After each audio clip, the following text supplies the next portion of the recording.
Welcome to the debate. Picture this. You're driving through the interior of China, hours from the nearest coast. You go through miles and miles of dusty scrubland, desert, really, nothingness. And then, all of a sudden, it just rises out of the sand. A skyline the size of Manhattan. You see these glass skyscrapers, six-lane boulevards, massive neoclassical government buildings, an opera house that looks like a spaceship. But when you roll down the window, you hear the strangest thing of all. Silence. No cars, no pedestrians, just wind whistling through empty elevator shafts. This is the phenomenon of the Chinese ghost city. It is a haunting image, I won't deny that. But, if you take that same drone footage and just fast forward 10 years, those empty boulevards are often gridlocked with traffic. I'm here to argue that what looks like a total economic disaster to the Western eye is actually a calculated, long-term urbanization strategy that we simply don't have the patience to understand. And that is the gamble we are analyzing today, isn't it?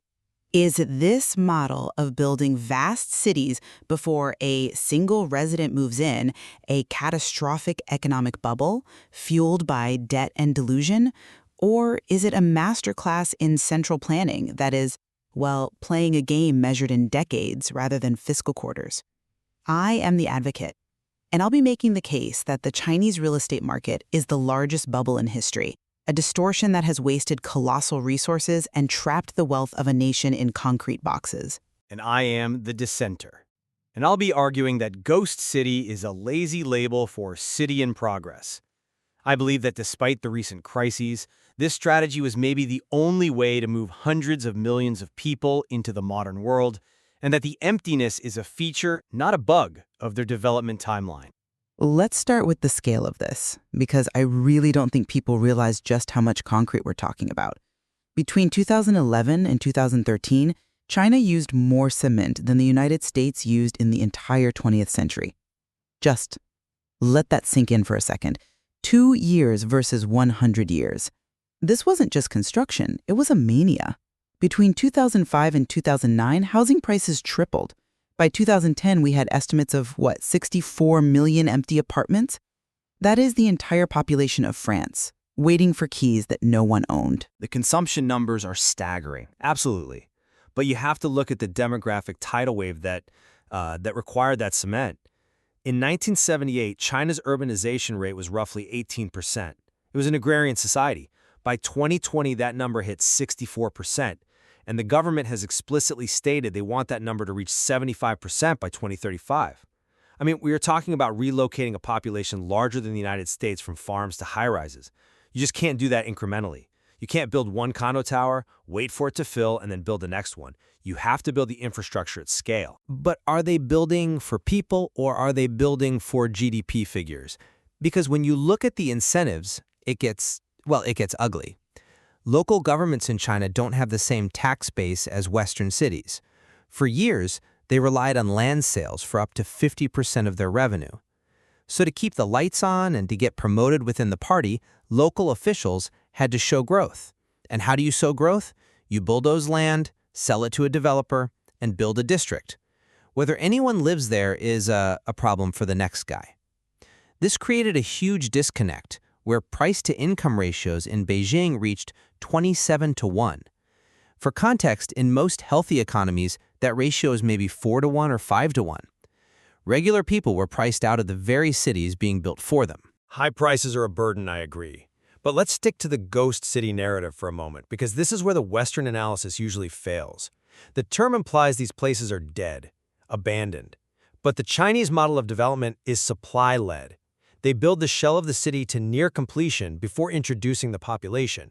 It's the exact opposite of how London or New York grew, which was, organic and messy over centuries. Supply-led is a polite way of saying field of dreams economics. Build it, and they will come. But let's look at where they actually built. Take Ordos, Kangbasi. This is the poster child. In 2009, Melissa Chan from Al Jazeera went there. She filmed these pristine streets, museums, libraries, all completely empty. It was built in the middle of Inner Mongolia, fueled by a coal boom. It was widely mocked as a failure. a monument to hubris. Right. And that report by Melissa Chan defined the narrative for a decade. But it was a snapshot of a baby city. In 2009, Kangbashi was 5 years old. You can't judge a metropolis on a 5-year timeline. If you go back to the data from around 2017 or 2018, the population had swelled to over 150,000 people. There were nearly 5,000 businesses operating. Is it Tokyo? No. But it is a functioning city with schools and traffic jams. The ghosts were just people who hadn't arrived yet. Okay, but at what cost did they arrive? And look at the absurdities involved in getting there. You have places like Tianducheng, the quote-unquote fake Paris near Hangzhou. They built a replica Eiffel Tower. They built these Haussmann-style boulevards. For years, it was virtually empty. They even hired foreigners to wander around during property fairs just to make it look international. It was an erotic fantasy of modernization, not a city. It was a spectacle designed to sell units to speculators, not to house workers. Tianducheng is an extreme example of the architectural mimicry, sure, but even Tianducheng filled up. By 2017, it had 30,000 residents. Why? Because the spillover from Hangzhou eventually reached it. But the ultimate counterargument to your waste theory has to be Pudong. In the early 90s, Pudong, that iconic skyline of Shanghai across the river, was mocked. Economists called it a statist fantasy, a Potemkin village. They said no one would move their offices there. And today, it is one of the most significant financial centers on the planet. If you had bet against Pudong in 1995 because it was empty, you would have been very, very wrong. But Pudong is attached to Shanghai, the economic engine of the country. It's prime real estate.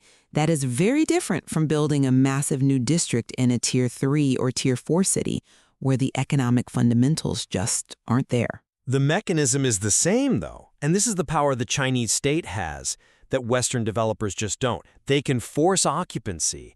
Look at the Changgong district in Kunming, another ghost city in 2012. So what did the government do? They didn't just lower rents. They moved the leading universities there. They moved the municipal government headquarters there. They built a subway line connecting it to the old city center. They have levers to move human capital that market economies simply do not possess. Forcing occupancy is a terrifying concept if you care about individual choice. But let's pivot to the people actually buying these units. Because walking through these cities, the weirdest thing isn't just that they're empty, it's that they're sold. Almost all those dark windows belong to someone. This brings us to the investment culture. In the West, you buy a house to live in, or maybe you rent it out.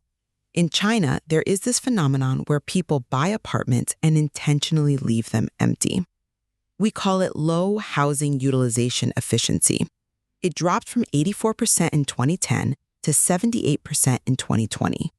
Why buy an apartment and just let it gather dust? Because you're looking at it through the lens of a Western investor who has options. If you're a middle-class person in the U.S., you put your money in the S&P 500 or bonds or a 401k. In China, the stock market is notoriously volatile. It's often compared to a casino. The bond market is not really accessible to the average person, and capital controls mean you can't easily move your money out of the country. So where do you put your savings to protect them from inflation? You put them in concrete. Exactly. You buy commodity housing, and this is crucial. You have to distinguish between the tier cities. The gray income, money that isn't reported to the taxman, which some economists think is 10% of the entire GDP, floods into the market. But it doesn't go everywhere. It goes to Tier 1 cities like Beijing, Shanghai, Shenzhen. These are the New Yorks and Londons of China. Investors view real estate there as a safe deposit box in the sky. It doesn't matter if no one lives there. The point is that it holds value. But that logic only works if the value keeps going up. It's the definition of a bubble psychology, and it's driven by this intense cultural pressure. We have to talk about the mother-in-law economy. In China, for a young man to be considered eligible for marriage, he generally needs to own a home. It's not a preference, it's basically a requirement. So you have parents and grandparents pooling 3 generations of savings to buy a potentially overpriced apartment just so the son can get a date. It's heartbreaking, honestly, because it traps entire families in this one asset class. It is immense pressure, yes. But looking at it as purely speculative misses the functional utility. That apartment bought for the son is also a hedge for the parents' retirement. The Chinese household savings rate is incredibly high. They aren't buying these homes on subprime mortgages with zero down payment like the US in 2008. They are buying with massive down payments, often 30 to 50% cash. That makes the market more resilient than you might think. And remember the forecast, 160 million new urbanites between 2011 and 2020. The fundamental demand for shelter was real, even if the timing of the purchase was, speculative. You say resilient, but I look at the post-2020 reality and I see a crash, a massive one. We cannot talk about this without discussing the 3 red lines. Right, the policy shift. For those who don't know, in August 2020, Beijing basically decided the party was over. They issued the 3 red lines. These weren't suggestions, they were strict financial ratios. Basically, if a developer wanted to borrow more money from banks, they had to keep their debt-to-cash and liability-to-asset ratios below certain limits. They turned off the tap, and what happened? The biggest developers in the world, Evergrande, Country Garden Inn, Shimao, they collapsed. They defaulted. It turned out they were running something like a Ponzi scheme, using money from new sales to finish old projects. When the liquidity stopped, construction stopped. I wouldn't call it a Ponzi scheme. I'd call it an over-leveraged growth model. But here is where we disagree on the nature of the crash. You see the defaults of Evergrande as the system failing. I see it as the system correcting. The government engineered this crisis. They saw the bubble you're talking about, and they decided to pop it on their own terms. The slogan became houses are for living, not for speculation. It was an induced coma to prevent a total death of the economy later on. An induced coma? Tell that to the millions of people who prepaid for apartments that are now standing as unfinished concrete skeletons. We saw mortgage boycotts spreading across the country, people refusing to pay the bank for homes that didn't have walls yet. That's a breakdown of the social contract. And the economic fallout is the negative wealth effect. Explain that for the listeners, because it's the key to the current slowdown. While since 70% of Chinese household wealth is tied up in property, compare that to maybe 30% in the US. When property values dip, people feel poor immediately, even if they don't sell. They stop going out to dinner, they stop buying cars, they stop taking trips. The entire economy freezes because the nest egg is cracking. It's a deflationary spiral that is incredibly hard to pull out of. It is painful. There is no doubt about it. The deflation is real. But look at the response. The government isn't letting it turn into a Lehman Brothers moment where the banks fail and the ATMs stop working. They are managing the descent. In 2024, they announced 4 trillion yuan in financing for the whitelist projects, basically picking the healthy developments and ensuring they get finished. They are prioritizing the delivery of homes over the profits of the developers. The developers can go bankrupt, but the buildings must be finished. Okay, but are they finishing buildings or are they finishing future slums? There's a quote from the architectural critic Austin Williams that has always stuck with me regarding this era. He said the model was building shit, making a profit, and moving on. The quality of construction in these boom years was notoriously poor. We've seen reports of tough food drag projects, concrete that just crumbles in your hand. So even if they finish these ghost cities, do we really think they're going to last 50 years? Or are they going to be demolished in 20? That is a valid concern for a specific project, certainly. Quality control was sacrificed for speed. But I want to zoom out to the 30,000-foot view again. We are debating the efficiency of the urbanization, not the necessity of it. If China had not built ahead of demand, if they had waited for the people to arrive before laying the bricks, you would have the urbanization nightmare we see in India or Brazil. Massive, sprawling shanty towns, favelas without sewage or power, gridlock that paralyzes the economy. China chose a different risk. They chose to waste capital to ensure capacity. I think that's a false dichotomy. You can plan for urbanization without building 65 million empty units and inflating a bubble that threatens the global economy. You can build infrastructure without distorting your entire GDP so that it relies on selling land to yourself. The waste we're talking about isn't just a few empty buildings. It represents trillions of dollars of labor and resources that could have gone into healthcare, into high-tech manufacturing, into education. Instead, it sits in the desert, slowly weathering. But is it wasted if it eventually gets used? That's the core of our disagreement. You look at an empty city in 2015 and see waste. I look at Zhenjingdong New Area, which was called a ghost city in 2012 and now has over 1 million residents, and I see a long-term asset. The urbanization ceiling hasn't been hit. They're still aiming for 75%. That means hundreds of millions more people are coming. Those empty apartments in Tier 2 and Tier 3 cities, they're the inventory for the next decade.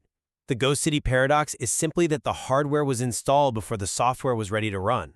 Or the hardware is obsolete. The population of China is shrinking now. That's the demographic twist we haven't touched on. The population declined in 2022 and 2023. If there are fewer people, who is going to fill these new cities? We might have reached the peak of the curve, and now we're just left with a surplus. Demographics shift slowly. The urbanization rate, the move from rural to urban, still has room to grow, even if the total population shrinks. Rural residents moving to cities will still need homes, but I will concede this. The era of build anything, anywhere is over. The government knows this. That's why the 3 red lines happened. They are transitioning from quality to quality. But I still maintain that looking back at the last 20 years, the strategy of pre-building infrastructure was on balance a success for China's development. And I maintain that it was a gamble that paid off in some places, but left a toxic legacy of debt and bad assets that will drag down their economy for a generation. When you treat housing as a speculative financial product rather than a place to sleep, you distort society. You create a world where young people lie flat because they can't afford to participate, and where old people lose their savings because a developer overleveraged. It is the classic tension between the plan and the market, the efficiency of capital today versus the capacity for tomorrow. I think we can agree that the visual of the ghost city, those silent towers in the mist, is the perfect symbol for modern China. Massive ambition, incredible speed, and a terrifying uncertainty about what happens next. Indeed. And whether those towers eventually fill with life or crumble into the sand will likely determine the economic narrative of the next decade. That brings us to the end of this edition of The Debate. We hope you look at those skyline photos a little differently now. Thanks for listening. Goodbye.